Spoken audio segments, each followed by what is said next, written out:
काय आहे सांगली मिरज कुपवाड शहर महानगरपालिकेची अवस्था? गेल्या पंचवार्षिक निवडणुकीमध्ये नगरसेवकांनी जनतेचा विकास कशा पद्धतीने केलाय हे सगळं जाणून घेण्यासाठी आज आपल्या सोबत आहेत सांगली जिल्ह्यातील पत्रकार प्रतिनिधी आहेत. त्यांच्याकडून जाणून घेऊया की खरंच कशा पद्धतीने हा विकास झालेला आहे आणि नेमका विकास झालेला आहे का खुंटलेला आहे. शहरामध्ये गेल्या 7 वर्षामध्ये किंवा किंबहुना गेल्या महापालिकेच्या स्थापनेपासूनच म्हणा 27 वर्षामध्ये अनेक प्रश्न जे आहेत ते अजूनही प्रलंबित आहेत. जसं की शेरी नाला असेल, शहरातल्या रस्त्यांची अवस्था असेल, उद्यानं, क्रीडांगणं यापैकी कुठल्याच सुविधा नागरिकांना अद्याप मिळालेल्या नाहीत. कोट्यावधी रुपयांचं बजेट महापालिकेचं आहे. आता तर 1000 कोटीच्या वर महापालिकेचं बजेट गेलेलं आहे. तरी सुद्धा सुविधांच्या बाबतीत मात्र अजून नागरिक वंचित आहेत.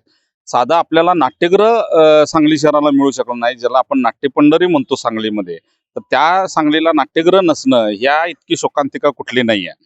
शहरातल्या शेरी नाल्याचा प्रश्न असेल, दूषित पाण्याचा प्रश्न असेल, अपुरा पाणी पुरवठ्याचा प्रश्न असेल, ड्रेनेजचा प्रश्न असेल, कालबाह्य झालेली ड्रेनेज लाईन असेल, पाणी पुरवठा असेल, असे कित्येक प्रश्न आहेत की जे अद्यापही सुटलेले नाहीत. केवळ आपल्या सांगली भुयारी योजनेचा जर विचार केला तर 2008 साली ही योजना मंजूर झाली आणि आज 2025 मध्ये सुद्धा ती योजना कार्यान्वित झालेली नाही. इतकी दुरवस्था ह्या शहराची झालेली आहे. पहिल्याच आपण बराच विकास कामाला खो घेतलेले. तर आणखीन काय आपल्याकडे ज्येष्ठ संपादक आहेत, पत्रकार आहेत, त्यांच्याकडून आपण नेमका काय विकास झाला हे जाणून घेऊया. सांगली शहरामध्ये काही प्रमाणात विकास दिसतो नजरेला. म्हणजे रस्त्यांची कामं झालेली दिसतात, काही ब्रिज झालेले दिसतात, पण ते राज्य सरकार आणि ते स्थानिक आमदारांचं क्रेडिट आहे. पण महापालिकेची जी कामं होती त्याच्या आघाडीवर मात्र अक्षरशः 0 मार्क्स द्यावे लागतील अशा प्रकारची परिस्थिती आहे. कारण आता जसं सांगितलं तसं जे मूलभूत प्रश्न आहेत नागरिकांचे त्याच्याकडे मुळात लक्ष नाही आहे. तिथल्या भटक्या कुत्र्यांचा प्रश्न आहे, शहरातल्या स्वच्छतेचा प्रश्न आहे. तर ह्या नागरिकांना दररोज भेडसावणाऱ्या समस्या आहेत. या शहरामध्ये युनियन्स जे आहेत ते पुरुषांच्यासाठी आहेत, तिथं महिलांसाठी मिळणार नाही. पुरुषांसाठी आहेत, त्याची अवस्था बघितली तर त्यामध्ये कोणी जाणार नाही. त्यामुळे इथं मॉल आहेत, रस्त्यावरची गर्दी आहे, झगमगाट दिसतो रस्त्यावर, पण त्याच्या पाठीमागे जे काळं सत्य आहे ते ह्या सत्ताधाऱ्यांच्या कसं लक्षात येत नाही हा महत्वाचा प्रश्न आहे. आणि नागरिकांना सुद्धा त्यामध्ये किती स्वारस्य आहे हा प्रश्न आहे. कारण निवडून देत असताना कोणाला द्यायचं, त्यांनी काय केलं याचा लेखाजोखा ओहापोह कधी होताना दिसत नाही. वेगळेच निकष लावले जातात. तिकीट वाटताना वेगळेच निकष, तिथं निवडून येण्याचा निकष, माझा तुझा जातीचा निकष, आणि पुन्हा लोक निवडून देताना पुन्हा त्याच निकषावर मतदान करतात. मग अशा परिस्थितीमध्ये या शहरातले मूलभूत प्रश्न आणि नागरिकांना दररोज भेडसावणाऱ्या समस्या, ज्यामध्ये पाण्यासारखी समस्या आहे, स्वच्छतेची समस्या आहे, त्यांचे चांगले रस्ते, त्यांचं जलनिस्सारण, ह्या सगळ्या गोष्टी होत नाही आहेत. त्यामुळं एक शहर म्हणून त्याला जे रंगरूप आणि आकार पाहिजे त्याकडं महापालिकेच्या सत्ताधाऱ्यांचं पूर्ण दुर्लक्ष झालंय असं म्हणायला काय अर्थ नाही. पाहिलं किती बिकट अवस्था या शहराची आहे असं त्यांनी सांगितलं. आणखीन काही ज्येष्ठ आहेत संपादक, आपण त्यांच्याकडून जाणून घेऊया. मूळ मुद्दा असा आहे की या शहराला टाउन प्लॅनिंग हा विषयच माहीत नाही. महापालिका स्थापन झाल्यानंतर टाउन प्लॅनिंग विकास आराखडा जो अंमलबजावणीत यायला लागतो तर त्याची मंजुरी आणि परवानगी त्याचा कालमर्यादा उलटून गेली. नवीन विकास आराखडा करायची वेळ आली तरी सुद्धा ते झालेलं नाही. अंमलबजावणी नसल्यामुळे शहरामध्ये आज 30 मजल्यावर इमारती बांधण्याची परवानगी मिळू शकते, पण आमच्याकडे 8 मजल्याच्या वर शिडी नाही की जिथनं फायर फायटर एखादी आग लागली तर ती विझवता येईल. अशी बिकट अवस्था अशी आहे की केवळ नगरसेवकच नव्हे तर अधिकारी सुद्धा याला जबाबदार आहेत. महापालिकेच्या काही अधिकाऱ्यांनी, अगदी आयुक्त दर्जाच्या अधिकाऱ्यांनी कंत्राटदारांना हाताशी धरावं तसं नगरसेवकांना हाताशी धरून इथल्या सत्ता बदलात सामील होण्याचं काम केलं.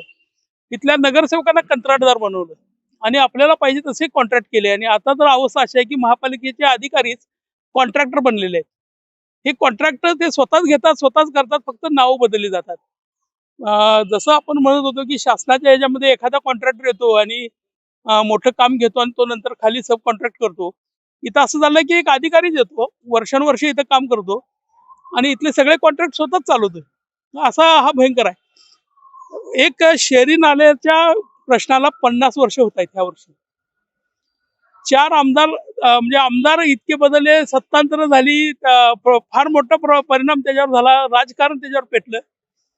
पण पाणी शुद्धीकरण म्हणजे शेरी नाल्याचं पाणी, गटारीचं पाणी मिक्स असलेलं हे पाणी शुद्ध करण्यासाठी एका प्लांटमध्ये घ्यायचं, तिथनं शुद्धीकरण करायचं आणि ते एक तर नदीला सोडायचं किंवा लोकांना द्यायचं, असे प्लॅन करायचे. म्हणजे प्रत्येक 10 वर्षांना ठिकाणं बदलून प्लॅन केले, कोट्यवधी रुपये गेले. आता सुद्धा जवळजवळ 100 कोटीचा एक प्लॅन आहे, तो फक्त ठिकाण बदललंय.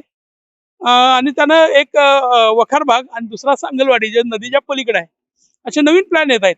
पण हे सगळे फसणारे प्लॅन आहेत, हे 100% आहे. पण याच्याबद्दल एक सुद्धा असा अभ्यास नाही आहे की ज्यामुळं काहीतरी होईल. युतीच्या काळात कृष्णा शुद्धीकरण योजना आणली, नदी शुद्ध करता येईल, शेरी नाला जो मिसळतो तो न मिसळता ते पाणी शुद्ध करून ज्या गावांना देता येईल. गंमत अशी आहे की त्या गावांना पाणी तर मिळालंच नाही, जे पाणी मिळालं ते खराब मिळालं. आणि ज्या अधिकाऱ्यांनी ती योजना MGP कडून म्हणजे महाराष्ट्र जीवन प्राधिकरणाकडून केली होती, तेच अधिकारी महापालिकेत अधिकारी म्हणून आले आणि पुन्हा त्यांनीच प्रस्ताव दिला की ही योजना जीवन प्राधिकरणाने व्यवस्थित केलेली नाही. तर तोच अधिकारी स्वतःचाच कामाचा प्रस्ताव हे देतो की शासनाला की ती योजना त्यांनी चांगली केलेली नाही आणि आता आपण परत नवीन सुधारणा केली पाहिजे. याचा अर्थ भ्रष्टाचार करायचा, तो पचवायचा आणि त्याच्यावर हाजमोला डकारही द्यायचा आणि पुन्हा सांगायचं की नवीन आता आपण ताटं मांडू. तर अशा प्रकारे हा जो शहराचं वाटोळ झालेला आहे, याच्याकडे नेत्यांचं दुर्लक्ष, नेत्यांच्या बरोबर त्या ज्या पदाधिकाऱ्यांनी आतापर्यंत जे महापौर झाले, उपमहापौर झाले, स्थायी समिती सभापती झाले आणि एकूण ज्यांनी ह्या सत्तेची वाटणी केली, ह्या सगळ्यांचा कारणीभूत आहे. आणि प्रॉब्लेम असा झालेला आहे की आता काही ठराविक नगरसेवक एकत्र येतात, ते एकत्र येतात, त्यांना सत्तेची कुणाची चाड असत नाही. म्हणजे ते भाजपकडून येतील, काँग्रेसकडून येतील, सत्ता भाजपची असो, काँग्रेसची असो, जयंत पाटलांची असो, कुणाची असो, ह्या सगळ्यांना ते बाजूला करतात. आपलं स्वतःचं एक भ्रष्टाचाराचं एक पॅनल तयार करतात. पूर्वी त्यांना आम्ही गोल्डन गँग म्हणायचो, सोनेरी टोळी म्हणायचो.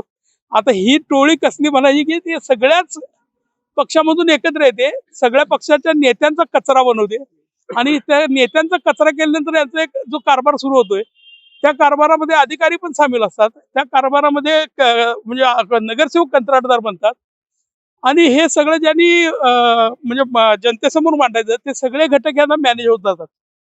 याचा परिणाम असा आहे की या शहरामध्ये कुणी वाली राहिलेलं नाही. नगरपालिकेला निवडून आलेले नगरसेवक सुद्धा लोकांच्या आता लक्षात नाही. आता कचरा कोण उचलायचं, कुणाला फोन करायचा, असं गेली 2 वर्ष प्रशासकांचं हे आहे. आणि प्रशासक आल्यानंतर चांगलं काम करेल असं म्हणावं तर प्रशासकानं दुप्पट भ्रष्टाचार करून एकापेक्षा एक बदनाम कामं केली आहेत. अगदी शेवटचं काम म्हणजे तो काळ्या खनिजा दुरुस्तीचं आहे. तर तिथं प्रकल्प एवढा सुंदर की असं लाइटिंग वगैरे भारी दिसतं, एकदम कारंजा मोठा एकदम झकपाक दिसतो एकदम. पण बघितलं तर गटरीचं, नाल्याचं आणि मलमूत्र विसर्जित पाणी येते. महापालिकेने स्वतः रस्त्यावर अतिक्रमण केलेलं आहे आणि तो प्रोजेक्ट उभा केलेला आहे. म्हणजे अधिकारी जर स्वतः नियम मोडा लागले, स्वतःच जर शासनाच्या नियमांना जर धाब्यावर बसवा लागले, तर काय होणार? हे सांगली महापालिका ही अशी हे झालेली आहे की माफिया लोक, अधिकारी, माफिया नगरसेवक आणि माफिया नेते ह्या सगळ्यांचं एकत्रीकरण करून त्यांनी पक्ष, चिन्ह किंवा लोकांची समाजहिताची कामं हे सगळं धाब्यावर बसून टाकलेलं आहे. आणि फक्त आम्ही जे करू त्याला कारभार म्हणायचं आणि त्या ज्या काही वाटणी होईल त्यातनं जो काही तुकडा पडेल त्याला आपण विकास म्हणायचं. म्हणजे रस्ता हा खड्ड्यातनच जाणार. कुठल्याही बागेत गेलं तर तुम्हाला उन्हातच बसावं लागणार आणि कुठल्याही भागात गेलं तर तेच काम पुन्हा पुन्हा करावं लागणार. हे वर्षानुवर्ष चाललेलं आहे आणि त्याकडे कुणाचंही लक्ष नाही. विशेष म्हणजे ह्याबद्दल शासनाच्या कॅगचं सुद्धा दुर्लक्ष आहे. लेखापरीक्षण नावाचा जो घोटाळा केला जातो, आता सुद्धा आयुक्तांच्या समोर एक ऍक्शन टेकन रिपोर्टसाठी फाईल आहे की जो गेल्या कारकिर्दीतल्या अधिकाऱ्यांच्यावर भ्रष्टाचाराचा कारवाई करायची. या शहरात फार कर्तव्यदक्ष आयुक्त आहेत, पण त्यांनी आपल्या अधिकाऱ्यांना पाठीशी घातलेलं आहे. म्हणजे कोरोनानंतर ज्या साफसफाईचं काम टेंडर दिलं गेलं, एकच मशीन किंवा एकच JCB 18 ठिकाणी कामाला एका दिवशी दिसतोय.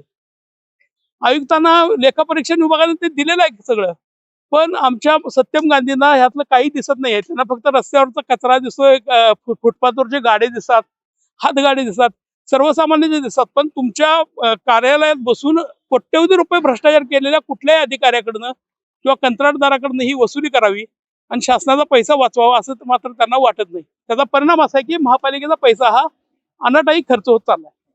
पाहिलं की राजकारणी आणि अधिकारी कशा पद्धतीने भ्रष्टाचार करतात हे यांनी सांगितले.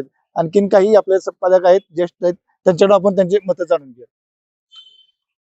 सांगली महापालिकेच्या समस्या महापालिका स्थापन होऊन 25 वर्ष तशाच आहेत सगळ्या. त्याच्यामध्ये 2 समस्या महत्वाच्या आहेत की एक आरोग्य सुविधा महापालिकेने द्यायला पाहिजे होती. तशा प्रकारचे दवाखाने म्हणजे आपण तुम्ही बघितलं तर मोठ्या मेट्रो सिटीजमध्ये किंवा महत्वाच्या महानगरपालिकेमध्ये स्वतःची हॉस्पिटल व्यवस्था सगळ्यांची आहे. मल्टी स्पेशालिटी हॉस्पिटल आणि सगळ्या दवाखान्यात. सांगलीमध्ये एक पूर्वी प्रसूतीगृह होतं, पण त्यानंतर मात्र आज तागायत कुठलंही एक्सरे किंवा सिटी स्कॅन मशीन किंवा कुठल्या प्रकारची शस्त्रक्रिया करणारी यंत्रणा महापालिकेकडे नाही आहे. प्रस्तावित अनेक दवाखाने आहेत, पण प्रत्यक्षात यंत्रणा ती बरोबर नाही. दुसरा मुद्दा की महानगरपालिकेच्या शाळांची अवस्था अतिशय दूर आहे. म्हणजे महानगरपालिका गरिबांच्या मुलांसाठी शाळा फार महत्वाच्या आहेत. त्यामुळं शाळा एकतर मोडकळीस आलेल्या आहेत, शिक्षणाचा दर्जा खूप तिथला खराब आहे. त्यामुळे त्या शाळेकडे लक्ष देण्याची गरज आहे. तिसरा मुद्दा आहे की रस्त्यावरचा बाजार हा सगळ्यात मोठा सांगलीच्या समस्या आहे. म्हणजे एक आठवडी बाजार असतो सांगलीमध्ये, तो रस्ता हा वाहतुकीसाठी असतो, पण प्रत्यक्षात मात्र रस्त्यावरचा बाजार हा वाहतुकीला खूप मोठा अडथळा. आणि त्याच्यामध्ये असं आहे की आठवड्याचा बाजार एकदाच असतो, पण आठवड्यातनं 7ही दिवस तिथं लोक असतात. त्यामुळं तो एक मोठा प्रश्न आहे. आणि ज्या मोठ्या इमारती आहेत म्हणजे हॉस्पिटल्स असतील किंवा मोठ्या कमर्शियल कॉम्प्लेक्स आहेत, तर त्याचा पार्किंगचा प्रश्न मोठा आहे. त्यामुळं आपण बघितलं असेल तर गाव भाग असेल किंवा मेजर ज्या पेठा आहेत त्या पेठामध्ये पार्किंगला कुठलीच सोय नसल्यामुळं वाहतुकीची प्रचंड कोंडी असे महत्वाचे प्रश्न आहेत. आपण पाहिलं हे होते सगळे सांगलीतील ज्येष्ठ आणि अनुभवी पत्रकार. यांच्याकडून जाणण्यात आलं की विकासाला कसा खो बसलेला आहे आणि सगळ्यात महत्वाचं म्हणजे भ्रष्टाचार कशा पद्धतीने राजकारणी आणि अधिकारी लोक करत आहेत. आता जनता, सुज्ञ जनता 15 जानेवारीला कशा पद्धतीने कुठला उमेदवार निवडून देईल हे पाहणं गरजेचं आहे. कॅमेरामॅन सुजित सह संजय देसाई, लोकशाही मराठी, सांगली. लोकशाही मराठी ऐका, पहा, जागरूक रहा.